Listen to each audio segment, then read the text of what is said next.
Charles Bronson, une figure légendaire du cinéma mondial depuis plus de 40 ans, a apporté une présence redoutable à l'écran avec ses traits rugueux et sa forte stature.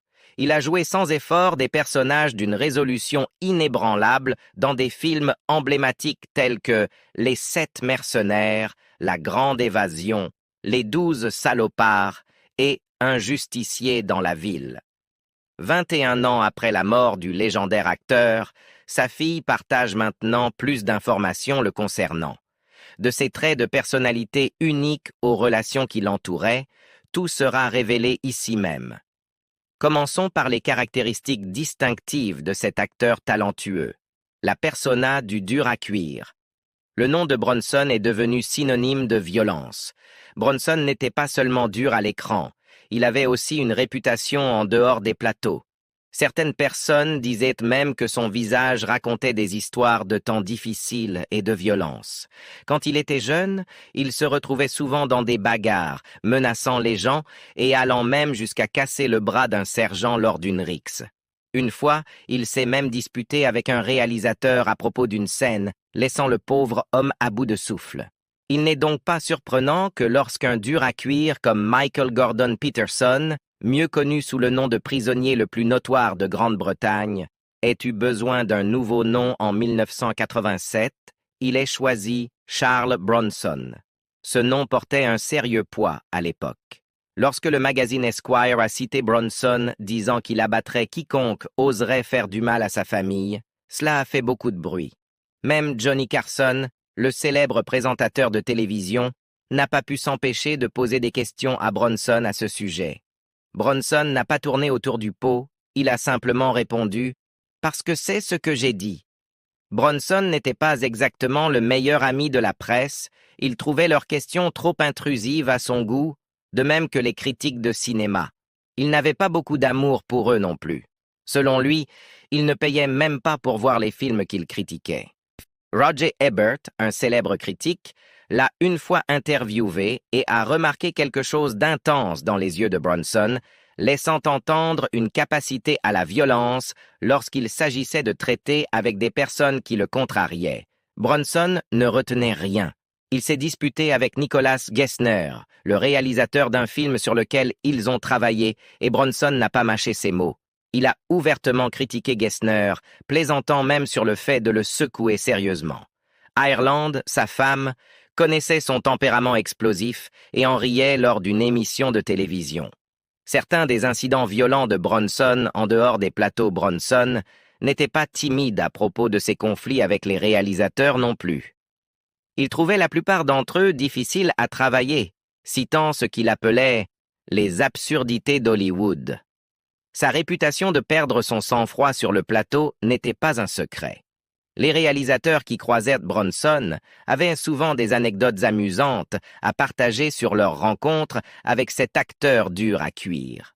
Don Siegel, qui a dirigé Téléphone, a raconté un incident amusant impliquant Lee Remick, qui avait peur de toucher le visage de Bronson dans une scène parce qu'elle pensait qu'il pourrait la mordre. Dans le film de Walter Hill, Les Durs, Bronson a joué un combattant impitoyable pendant la Grande Dépression aux côtés de sa femme, Ireland. Hill se souvenait de la forme physique impressionnante de Bronson pour son âge, bien que son endurance ait souffert en raison de son habitude de fumer. Il y avait une certaine tension concernant le montage des scènes d'Ireland, mais Hill et Bronson ont finalement trouvé un terrain d'entente montrant le tempérament changeant de Bronson.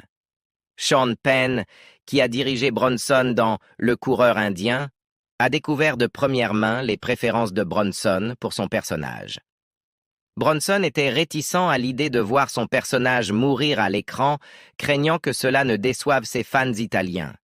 Même Billy Crystal a eu une rencontre intéressante avec Bronson lorsqu'il lui a envoyé le script de La vie, l'amour, les vaches.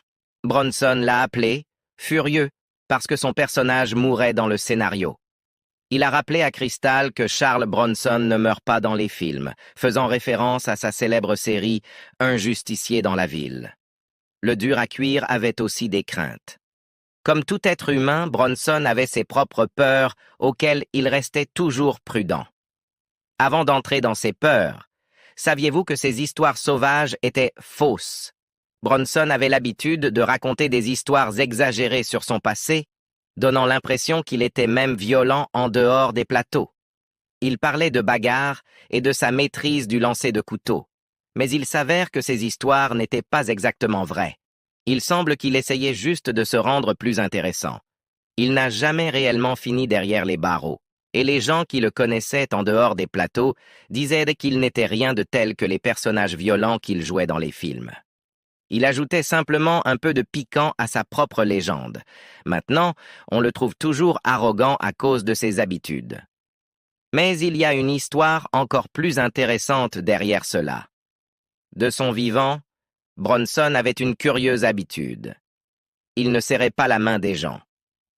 Certains pensaient qu'il était juste trop fier, mais la vraie histoire est assez différente. Bronson avait en fait peur de tomber malade. Donc, il évitait les poignées de main pour éviter les germes. Certains pensent même qu'il pouvait avoir un peu de toc, mais ce n'est qu'une autre hypothèse. Bronson avait une autre peur qui l'a accompagné toute sa vie. Cette peur était le feu. C'était très important pour lui. Cela influençait sa manière de vivre. Comme lorsqu'il tournait Un justicier dans la ville en 1974, Bronson s'assurait qu'il restait dans des hôtels avec des chambres n'excédant pas le 2e étage. Pourquoi? Eh bien, il était résolu à s'assurer que s'il y avait un incendie, ils pourraient tous sortir sains et saufs. N'est-ce pas drôle? Bronson aurait pu jouer les durs dans les films, mais au fond de lui, il avait ses inquiétudes comme tout le monde. En fait, il était plus sensible que beaucoup ne pouvaient le réaliser. Il aimait peindre et sculpter pendant son temps libre. Vous ne vous y attendriez peut-être pas, mais il préférait même parler de ses peintures plutôt que de son jeu d'acteur lors des interviews. Et tenez-vous bien, il ne voulait pas que les gens achètent son art juste parce qu'il était célèbre. Alors, il peignait sous son vrai nom, Bukinski, pour garder son identité secrète. Et devinez quoi? Ses peintures se vendaient bien par leur propre mérite. La vie privée des acteurs a toujours été un sujet recherché. Sa fille nous a fourni des informations précieuses sur la vraie vie de Bronson en dehors de l'écran. Pensez-vous que sa vie ressemblait au personnage qu'il incarnait dans ses films? Continuons à découvrir. Mariage, grande confirmation et fortune de Bronson. Malgré son interprétation dure, tourner ses scènes dans les tunnels a dû être assez difficile pour lui. Pourtant, il a persévéré. Et devinez quoi d'autre s'est passé pendant le tournage de La Grande Évasion? Bronson est tombé éperdument amoureux d'une charmante actrice nommée Jill Ireland, qui était déjà mariée à David McCallum.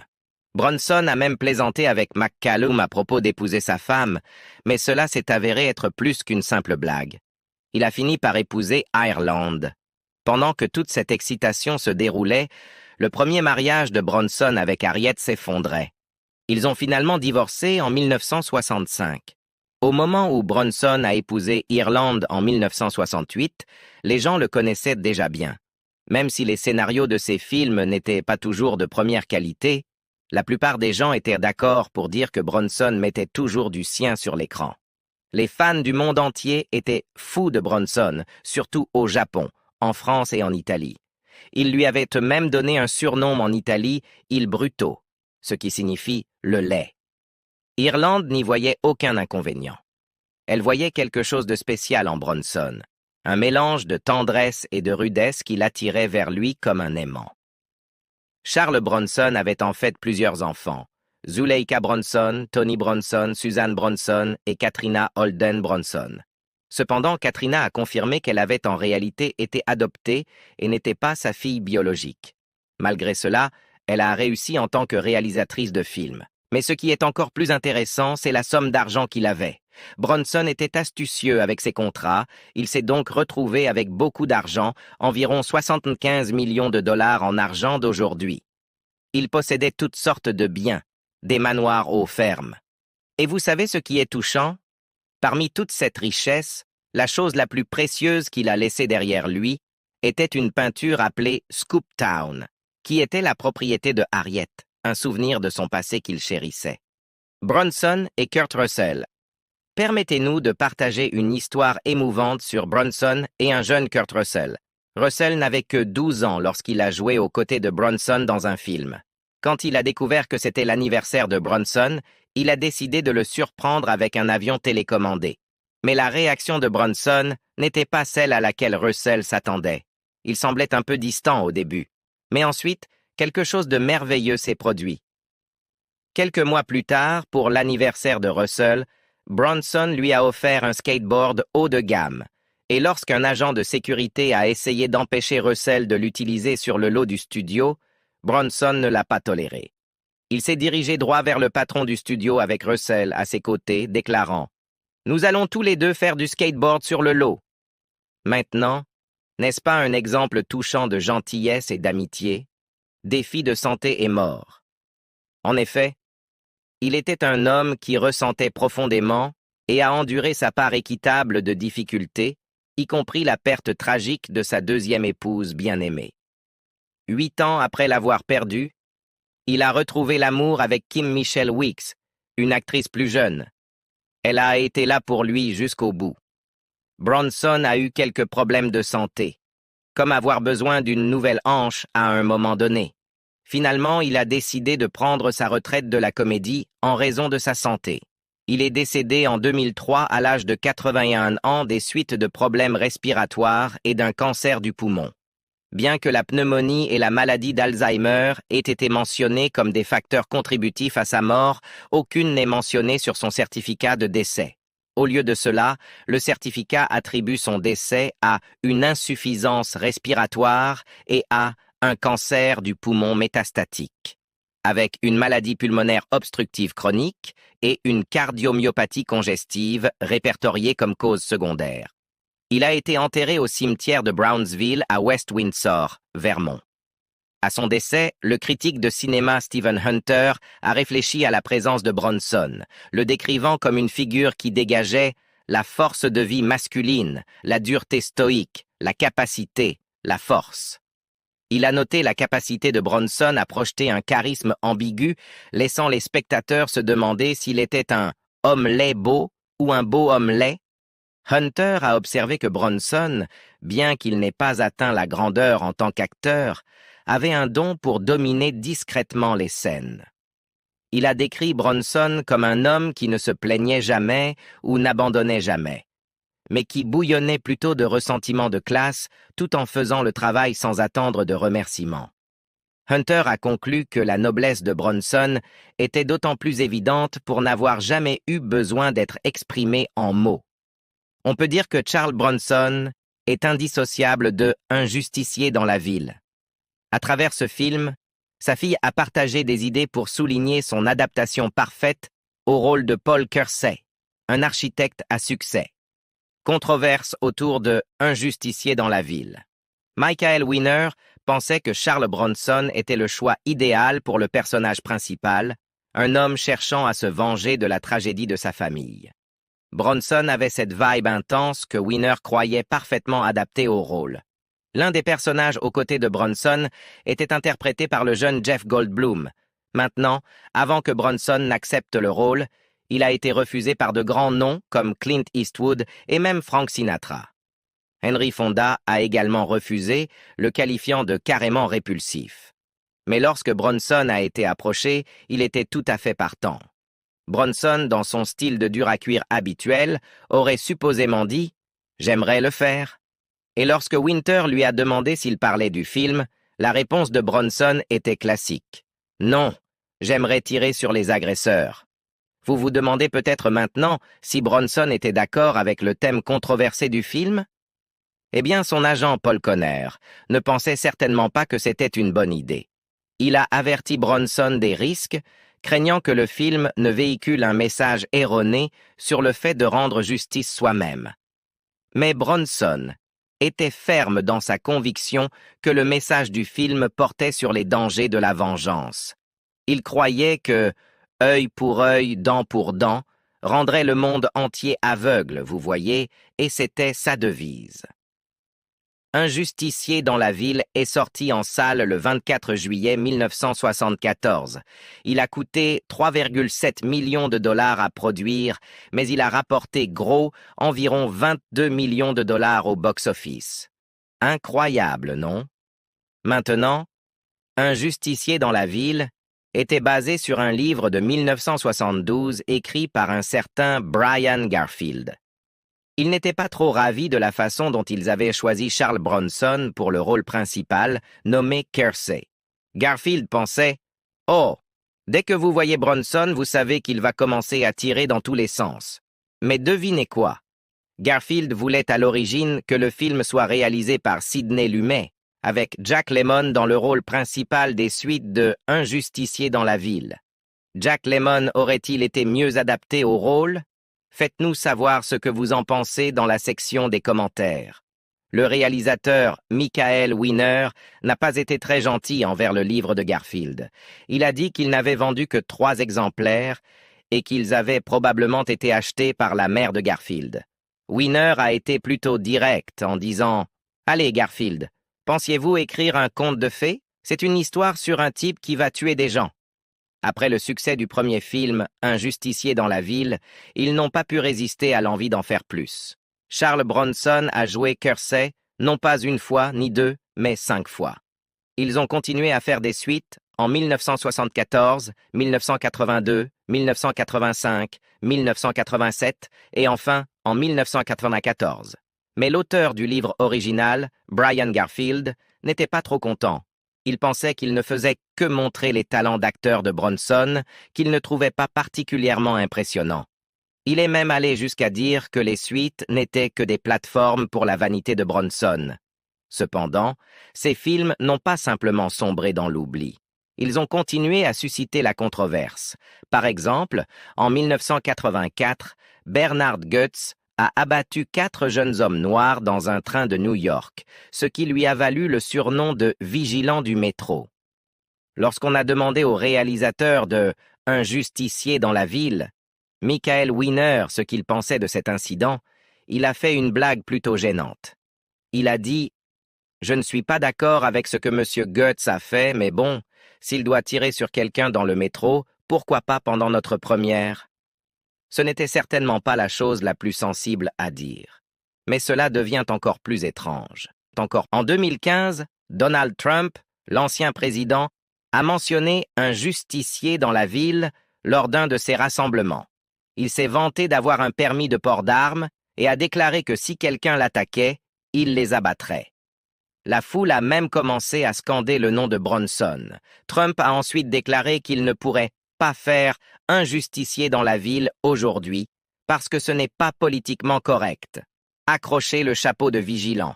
Après tous ces films Un justicier dans la ville, Bronson a enfin pris sa retraite de ses rôles de justicier en 1994.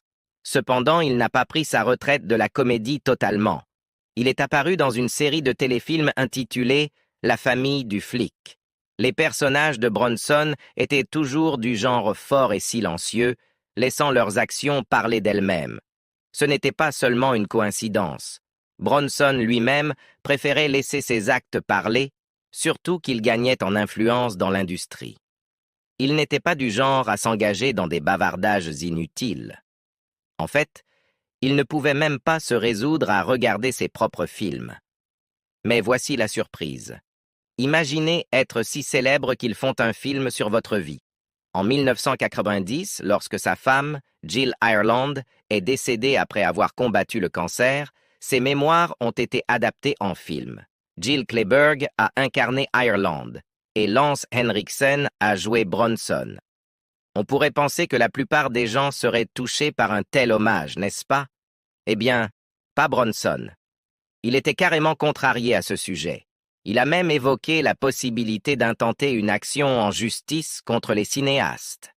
Ici, la dureté de Charles Bronson à l'écran semblait déborder dans sa vraie vie également. Revenons aux premiers jours de sa carrière d'acteur. Le parcours de Bronson dans le monde d'Hollywood a commencé à éclore dans les années 1950. Son dévouement et sa capacité à se plonger dans les rôles ont été les facteurs qui l'ont mené au succès, a partagé sa fille. Alors revenons sur toute sa carrière depuis ses premiers pas à Hollywood. Premier rôle d'acteur. Dans les premières étapes de sa carrière, Bronson était crédité en tant que Charles Buczynski. Son premier rôle au cinéma, bien qu'il ne soit pas crédité, était en tant que marin dans le film de 1951 « Tué dans la marine maintenant », réalisé par Henry Hathaway. Il est également apparu dans La Foule et Les Hommes de l'Ombre, tous deux en 1951, et réalisé par John Sturges. En 1952, Bronson a joué dans plusieurs films, dont Les Fauves de Broadway, Zone de combat, Pat et Mike, et bien d'autres encore. Il a également fait des apparitions à la télévision, boxant avec Roy Rogers dans Knockout et apparaissant dans des épisodes de The Red Skelton Show et Beef Baker USA. En 1953, Bronson a joué Igor dans le film d'horreur La Maison de cire, réalisé par André de Toth. Il a suivi un cours de langue des signes pour se préparer à son rôle de muet. Le film a été un succès commercial et a été sélectionné pour être préservé dans le registre national du film en 2014. La même année, il est apparu dans Le Clown et Interdit aux hommes. En 1954, Bronson a joué dans Le Cavalier traqué, Vague de crime, Vera Cruz et Battleground. En 1955, Bronson a joué dans Objectif Zéro, Big House USA et Jubal. Il est également apparu dans un épisode de la série dramatique d'anthologie Dupont Cavalcade Theater. En 1956, il a joué dans La Flèche brisée de Sam Fuller et a commencé à apparaître dans Alfred Hitchcock présente. Il est également apparu dans la série western Colt 45 et le drame criminel Le Shérif de Cochise. En 1957, Bronson est apparu dans L'homme à la carabine et Bonjour Janie. Il a également joué dans le biopic Kelly l'implacable et Duel dans la boue. En 1958, Bronson a joué dans La guerre des gangs et Un homme appelé Caméra, où il jouait Mike Kovac, un photographe de crime freelance combattant à New York. Il est également apparu dans La loi du Colt et dans un épisode de Les aventuriers du Far West. Bronson en tant que star du cinéma. Monsieur Bronson ne correspondait pas tout à fait au moule du héros typique de son époque, comme les types élégants à la Cary Grant. Non, il a même dit que sa voix était si particulière qu'il ressemblait plus à une carrière qu'à un héros. Dans ses débuts à Hollywood, il n'a pas beaucoup attiré l'attention. Vous avez peut-être remarqué sa présence dans des films, mais il n'occupait pas les premiers rôles. En 1954, après avoir joué dans un film appelé Tambour battant, aux côtés d'Alan Ladd, il a changé son nom de famille de Buczynski en Bronson pendant les audiences du Comité des activités anti-américaines, UAC, sur les conseils de son agent. Pourquoi ce changement, me demanderez-vous? Eh bien, à cette époque, il y avait une grande peur du communisme, dirigée par un homme nommé le sénateur Joseph R. McCarthy. M. Bronson pensait qu'il serait prudent de se débarrasser de son nom de famille qui sonnait russe, étant donné les préoccupations régnantes concernant le communisme. Ainsi, il est devenu Charles Bronson, un nom qui allait bientôt devenir synonyme de Hollywood. Cependant, il ne jouait pas toujours dans des films à gros budget. En fait, l'une de ses premières œuvres était un film appelé Machine Gun Kelly, réalisé avec un budget très serré en seulement 8 jours en 1958. Et devinez quoi? Un célèbre acteur français nommé Alain Delon l'a vu et l'a tellement aimé qu'il a invité M. Bronson en France. Là-bas, il a joué dans un autre film appelé Adieu l'ami, qui est devenu un énorme succès dans toute l'Europe. Continuez à regarder pour découvrir la révélation intense récemment confirmée par sa fille. Mais, avant d'entrer dans les détails, parlons d'un de ses rôles mémorables qui était étroitement lié à sa vie réelle. En 1963, il a joué le lieutenant de vol Danny Tunnel King Walensky dans un film appelé La Grande Évasion. Danny était un expert dans le creusement de tunnels pour s'échapper des camps de prisonniers de guerre, même si cela le rendait claustrophobe. Ironiquement, Bronson pouvait comprendre Danny car il avait ses propres expériences avec la claustrophobie. Vous voyez, pendant la Seconde Guerre mondiale, Bronson a servi dans l'armée et il a également travaillé dans les mines lorsqu'il était enfant. Ces deux expériences l'ont laissé mal à l'aise dans les espaces restreints. En 1975, Bronson a joué dans deux films réalisés par Tom Grease, Breakout et L'Express du colonel Von Ryan, un western adapté d'un roman d'Alistair MacLean, qui a été un échec au box-office. La même année, il a également joué dans le premier film réalisé par Walter Hill, Les rues de feu, où il incarne un combattant des rues de l'ère de la dépression, gagnant sa vie dans des combats illégaux à main nue en Louisiane. Le film a reçu de bonnes critiques et a été le 29e film le plus rentable aux États-Unis cette année-là, rapportant 5 millions de dollars au box-office. Roger Ebert a déclaré que c'est un film puissant et brutal contenant une performance de Charles Bronson définitive. En 1975, il faisait partie des nombreux acteurs à qui l'on a proposé le rôle principal dans Le Dernier des Géants, mais tous l'ont refusé parce que le personnage avait un cancer de la prostate. Bronson a atteint son apogée en tant que star du box-office en 1975, lorsqu'il a été classé 4e, derrière seulement Robert Redford, Barbra Streisand et Al Pacino. En 1976, Bronson a fait une comédie western pour UA, de midi à 3 heures, de Frank D. Gilroy. Aussi cette année-là, Bronson a fait St. Ives, son premier film avec le réalisateur J. Lee Thompson. En 1977, Bronson a joué dans Opération Entebbe d'Irving Kershner, où il a joué Dan Shomron. Le film télévisé de NBC était basé sur l'histoire vraie du raid sur Entebbe. Il a initialement reçu de bonnes critiques et a remporté le prix du meilleur téléfilm aux Golden Globe Awards. Également cette année-là, il a été réuni avec Thompson dans Le Bison Blanc, produit par Dino De Laurentiis pour UA. UA a également sorti Téléphone, réalisé par Don Siegel. Enfin, en 1977, Bronson a été annoncé comme la star de Le Souffle de la Tempête, 1980, mais n'est pas apparu dans le produit final. Dans les années 1970, le réalisateur Ingmar Bergman voulait faire un film avec Bronson, mais il l'a refusé, trouvant les œuvres de Bergman ennuyeuses. Bronson a passé une audition pour le rôle de Superman pour l'adaptation cinématographique de 1978, mais le producteur Ilya Salkind l'a refusé pour être trop terre-à-terre et a décidé de choisir Christopher Reeve. Bronson a ensuite fait deux films pour ITC, Love and Bullets et Borderline.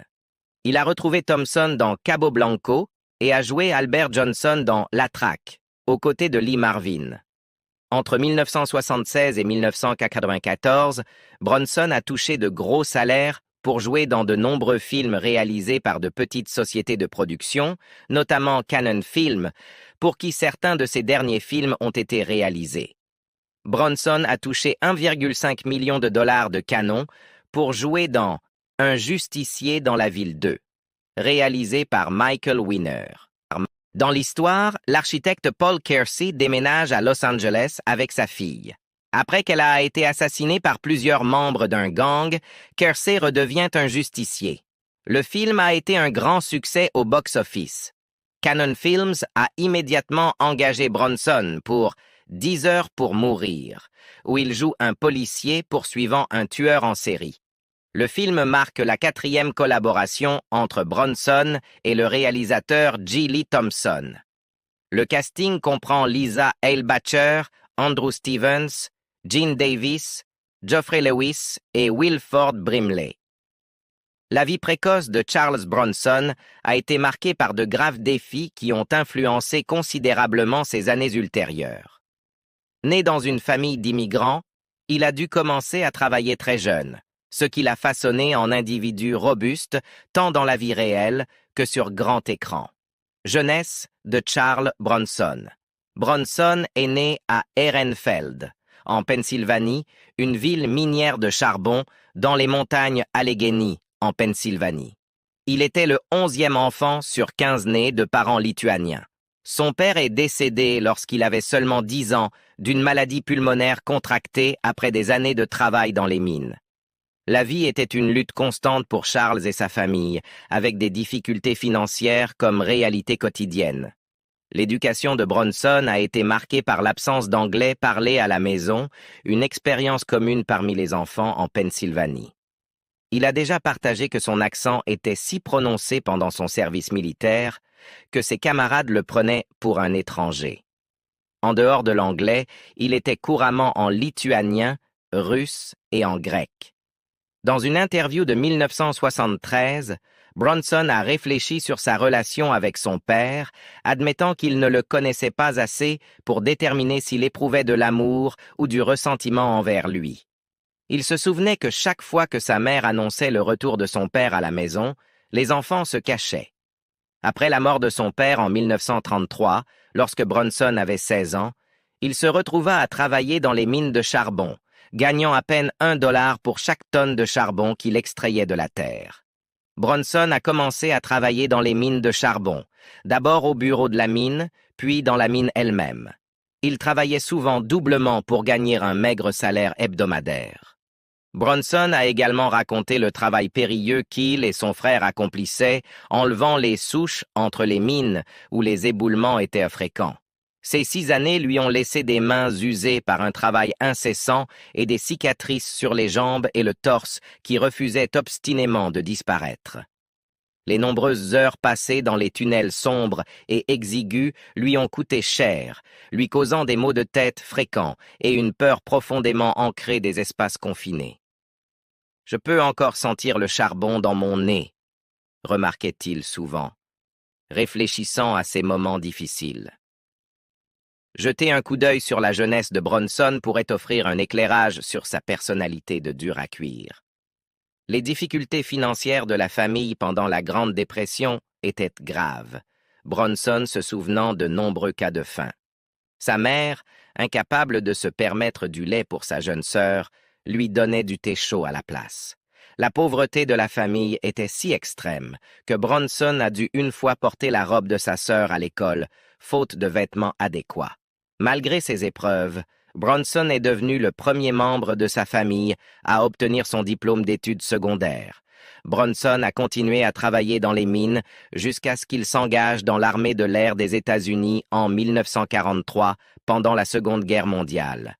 Mais comme les histoires ont tendance à le faire, elles peuvent devenir déformées avec le temps. Plus tard, lorsqu'il a entamé une carrière d'acteur, on a prétendu qu'il avait été mitrailleur pendant la Seconde Guerre mondiale.